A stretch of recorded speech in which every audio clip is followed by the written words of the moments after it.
Hey Peyton, nice to see you again on this beautiful Sunday. This time with a quote by Peter Block, where he says, if we change the story we keep telling ourselves, it creates an opening for an alternative story and an alternative future.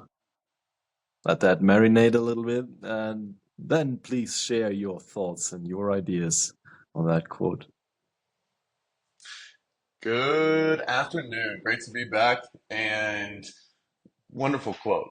He's pointing at something that's super impactful in our lives that we oftentimes are viewing in a less than optimal way, perhaps. I think that it's common and natural for us to view our stories as something that is basically a thermometer on objective reality. And that this story is the only way to view what's going on. That the way that I'm framing the situation, the problem, is the way that things objectively are in themselves. This is an inevitable, uh, unchangeable effect of the cause of all of reality. That there's nothing to do with the story except see that this story is a representation of reality.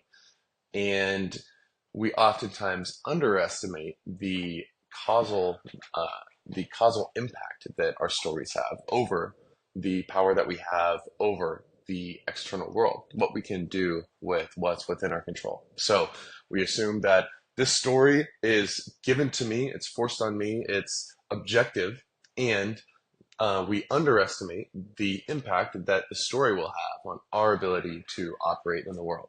When the reality is that we have a lot of control over the stories that we tell about our lives, about our situations, about our problems, about the things we want, about the things we don't want.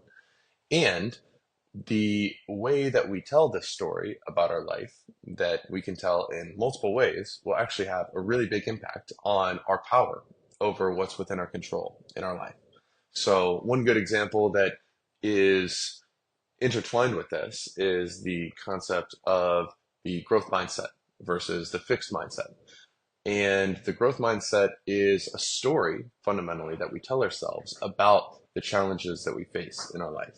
And so if I have a growth mindset and I receive a problem or a setback, then I can look at this problem and tell myself a story about it where this problem is prescribed for me. This problem is an opportunity for me to learn something new, to overcome something new, to strengthen my abilities, to strengthen my resolve, to become a stronger individual, and to surmount a problem that may prevent others from succeeding on the same path.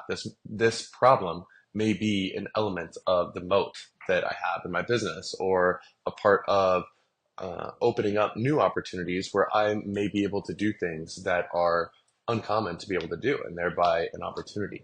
That is a growth mindset. Whereas a fixed mindset may receive a problem and lament that, oh, this is such bad luck. I fuck up everything. I can't get anything right. I completely can't believe I missed this. I am so upset about the past. This is wrong. This should not have happened to me. And I am fundamentally disagreeing with reality. This fixed mindset. This has harmed me in a way that I cannot recover from. That is an alternate story to the growth mindset. And it's not hard for us to imagine which one of these two will lead to us having more power over our reality. Which one of these two will lead to us having better energy and more ability to influence the things within our control. It's clear that the growth mindset will. And this applies to even animals. If a mouse is forced to run on a wheel, it will yield different results than if a mouse chooses voluntarily to run on a wheel, even down to little mice.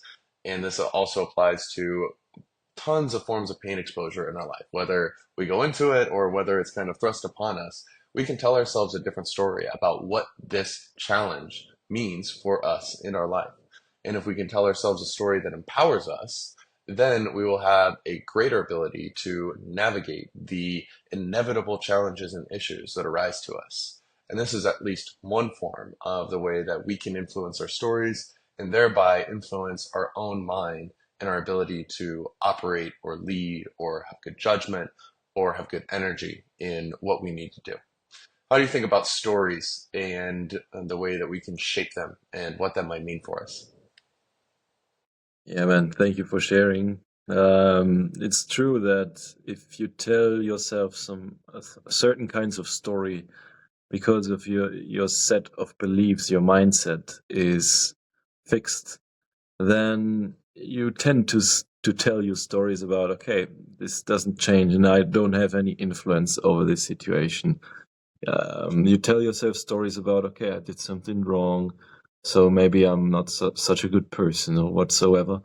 And then you realize, okay, if you have this kind of fixed mindset, then it leads towards limiting yourself.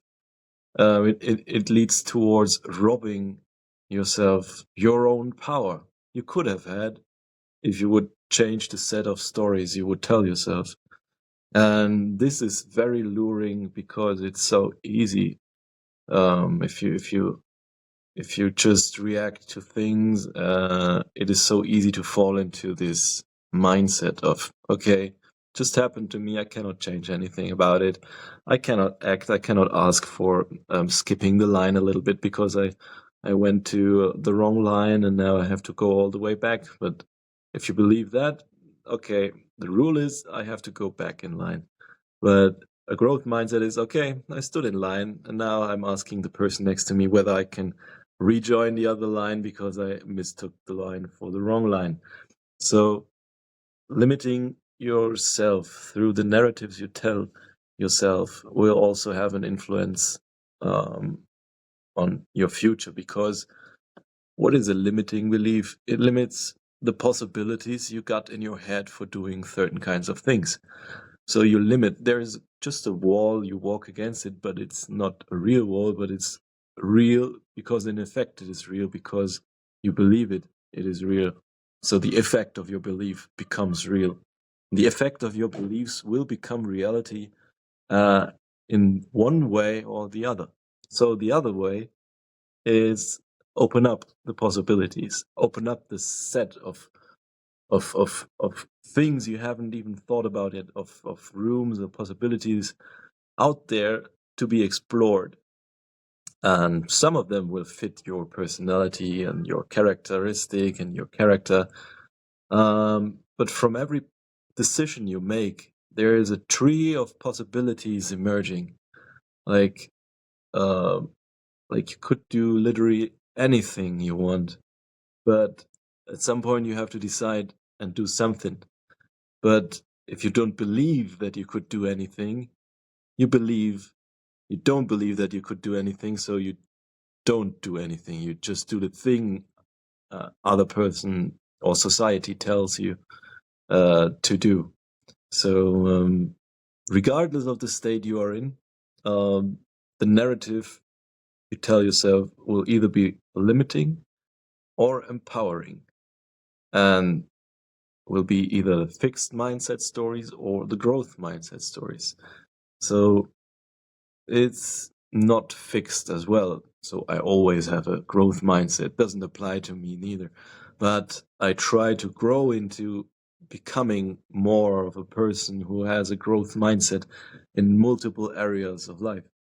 And in some ways I need other people to point towards where I have a fixed mindset, to show me the blind spots I have, so that I can error correct my thinking and be less wrong the next time. I don't want to be convinced of anything for 100%.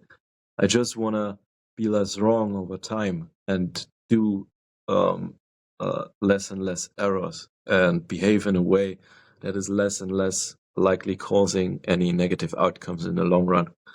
And therefore, I need other inputs because I know people think differently and I don't see everything there is and every possibility there is. So engaging with others, exploring some kind of difficult topics or questions will lead to a bigger picture of reality with which you can work, with which you can tell yourself a better narrative, or a narrative that will show you even a bit bigger, a bigger tree of possibilities which you can choose from, and hopefully choose something that works And if not, just choose the next thing and try that and try that and try that and iterate upon it.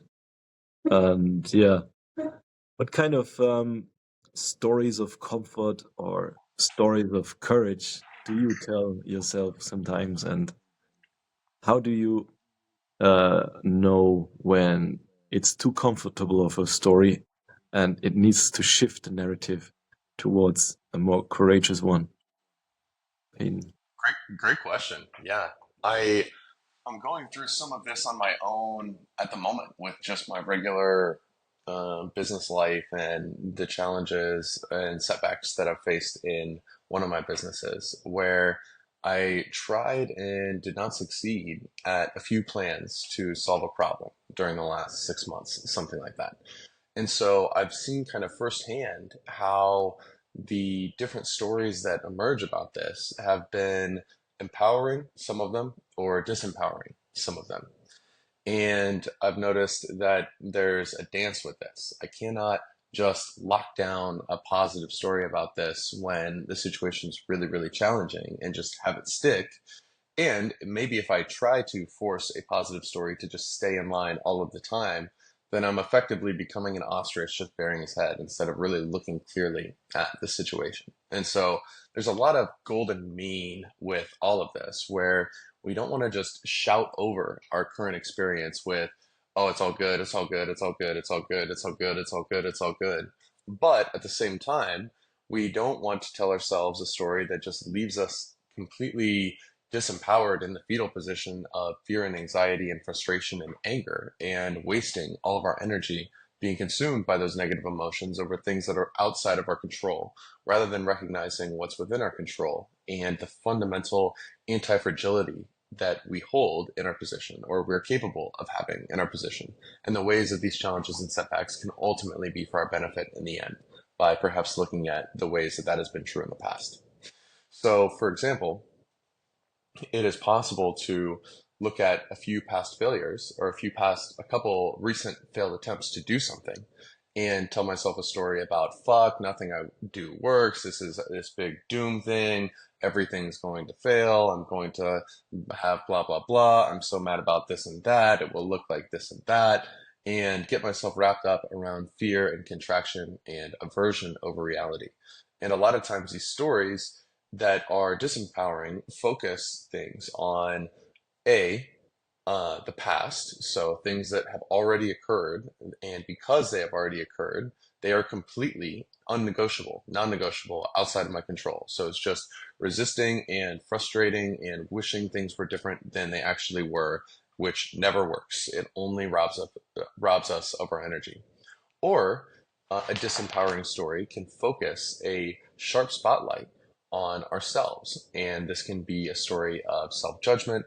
This can actually, ironically, be a story of grandiosity or pride or ego that equally disempowers us and causes us to be very fragile. Because if I tell myself a story about how gifted of a leader I am, then the next day I have a few negative interactions in a row with employees that show that, oh, you weren't that good at leading today, then that story that I've been telling myself about some narrative, about some gift that I wish that I had or want to grasp onto, that can actually weaken and cause me to be fragile because I'm grasping on to this narrative that I have and I really want to identify as this or that thing. And so I'm incapable of flexibly receiving signals that point that, oh, I still have areas to grow here.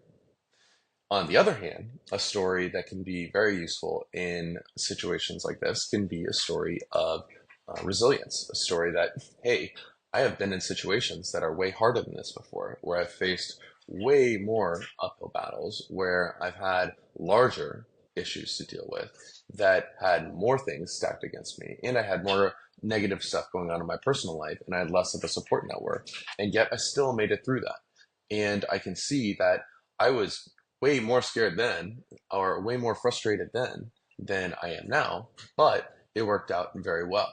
Actually, I can look to the past and see evidence that I am quite resilient and that when things don't go well, that things end up working out fine. I never die. I never get out of the game. This has happened over and over and over. And ultimately, even if I can't see the answer clearly on the wall, that I can have faith that things will work out in the way that they're meant to. And I can have faith that even if I don't get what I want in this particular challenge or this particular situation, and I don't get the outcome that I want, that actually I will be fine. Nobody will take me out back and shoot me. I will actually still be alive.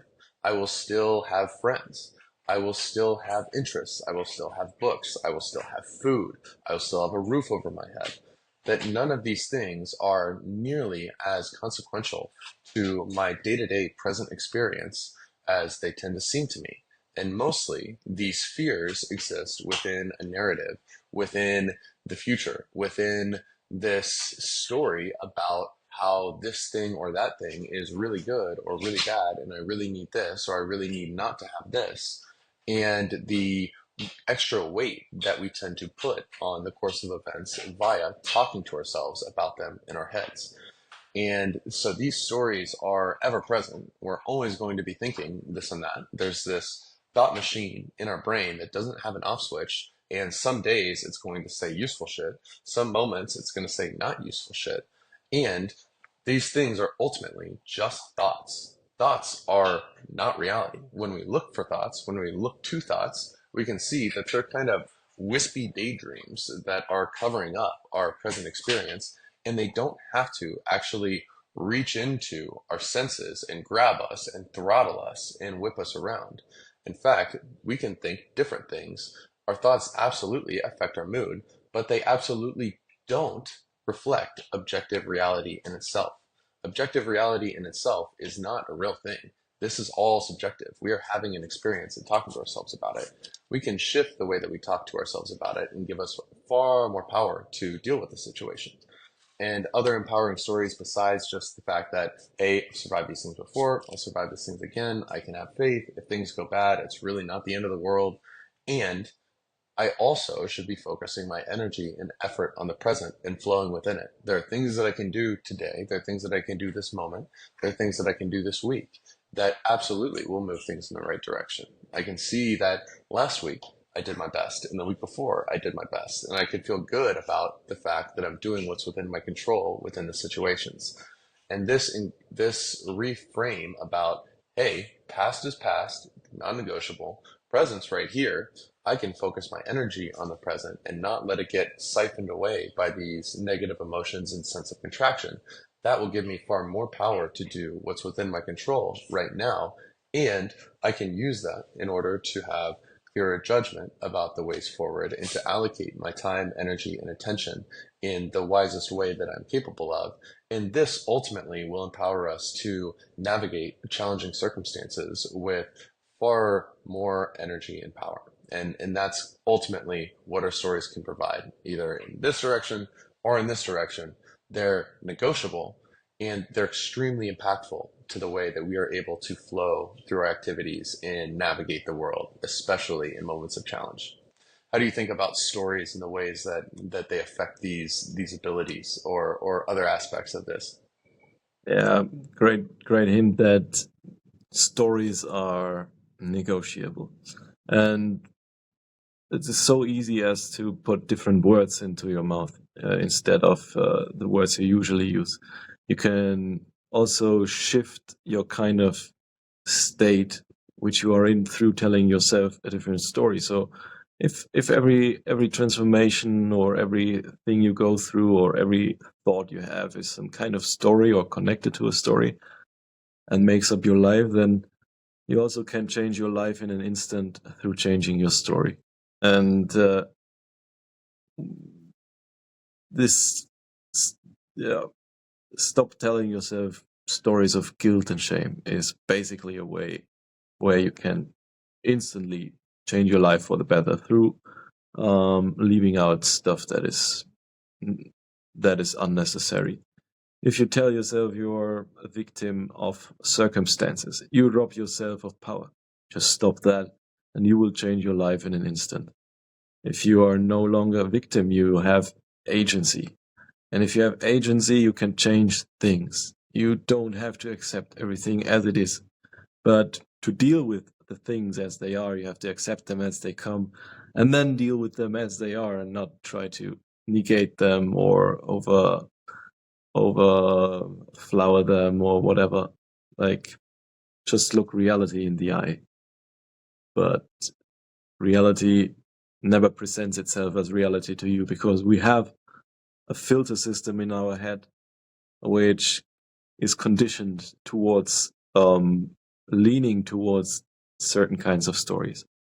And now we have to ask ourselves, is this stories of anger or fear, or most likely stories of guilt and shame? Or do we really want to shift ourselves and our stories towards empowering ourselves? Because if you approach a customer or a stranger because you are lost of the directions, and now you are in an emotional state which is just a state you happen to be in. Maybe it will be anxious, or you lost the way, so you want to ask someone, but you are shy, whatever. And this state you can instantly transform through a different kind of story. You could tell yourself to, okay, if I'm asking this guy, he seems really busy, so maybe I'm disturbing him, and say, oh, sorry, no, don't mind, please don't be disturbed by me, but I got a question.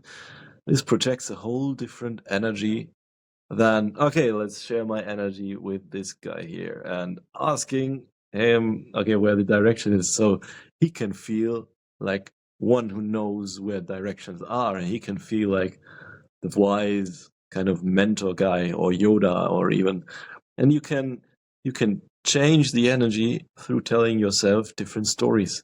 You can either approach someone with a kind of shame or guilt mindset, or you can approach someone with some kind of empowered mindset and some kind of value-driven mindset. Okay, I bring value to this situation. I just protect the best energy I can and I want. And you can impact other people's life positively if you change your story as well.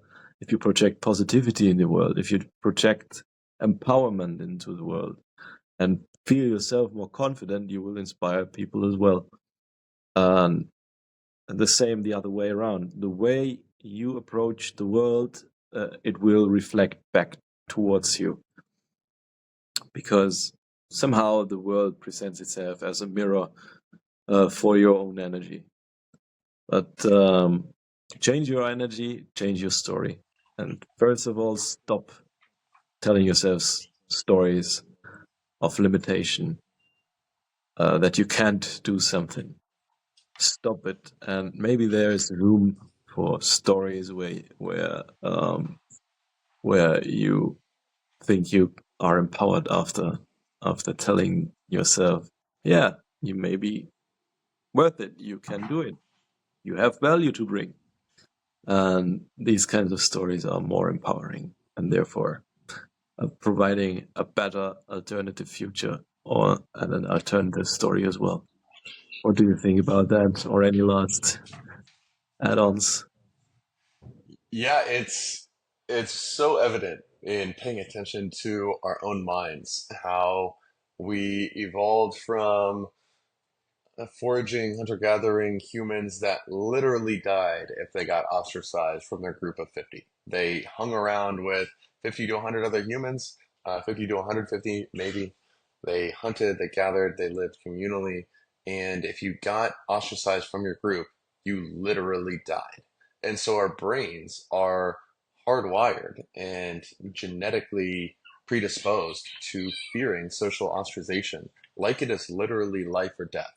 And yet today we are not around 50 to 100 people where there is reciprocity and mutuality and continuity in effectively all of our relationships. And we don't get shamed and ostracized unless we deserve it by really foregoing the rules of the group. And instead, we are exposed to hundreds and thousands of people that have nothing to lose on average from rejecting us or ostracizing us. And we're in this terrifying world where social rejection and ostracization can come from 100 times more sources, but yet this stimulus still feels so strongly, powerfully negative, fearful, cortisol inducing, and terrifying to our conditioned brains. And what has society done with this? It has used this incredibly powerful cudgel, this hardware that is within our skulls, to condition the hell out of us, to socialize us. And to a degree, this is necessary for 8 billion of us to share the same amount of space that used to only serve 50 to 100 million of us, even when we were already all over the world. We have gone to such an incredible density of our species, pretty much on every continent except one, that now we really have to all walk within the lines and get along for this whole thing to still stay civilized. And there's pros and cons to that, obviously. We really can't put the cat back in the bag of the whole 8 billion humans thing. However, we should recognize what has been imposed on us from when we were small individuals up to today. We have been socialized to no end.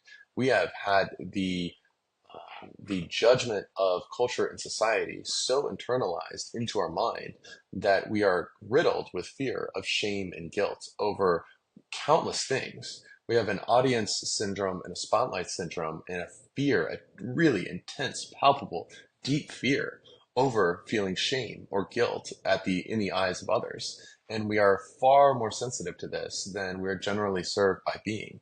This is a recalibration that we should really seek if we want to really have a greater degree of freedom within our minds and an ability to have flexibility in the world and to allow unpleasant stimuli to come and go in a way that will give us far more resilience to events. But we have been socialized to no end. We are all constantly trained from basically birth to judge ourselves, to feel guilt, to feel shame. Guilt and shame is society's voice in your head. Guilt and shame is something that is taught and trained within us over and over and over by our teachers, by our parents, by our peers throughout years of our lives during our development. And it's hard to unlearn. And we can't completely unlearn it, I don't think. And we can, on the other hand, learn to have a more flexible relationship with this. We can learn to accept that, I'm feeling this unpleasant, uncomfortable emotion right now. Oh, there is shame, there is guilt, there is fear, there is self-concern, there is this sense of contraction. These emotions, these experiences do, in fact, come and go for Homo sapiens. This is inevitable. Unless we are totally psychopathic, we will experience this. And especially because, A, we have this hardware that is fine-tuned for a totally different environment. And so these things that we are running into all the time are effectively super stimuli.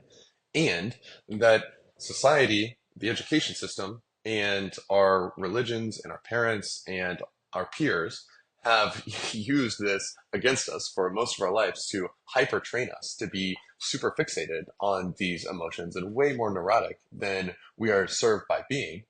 And we should understand that there's some work to do probably, and that it's okay that we're starting off in a place that's not necessarily where we'd like to end up.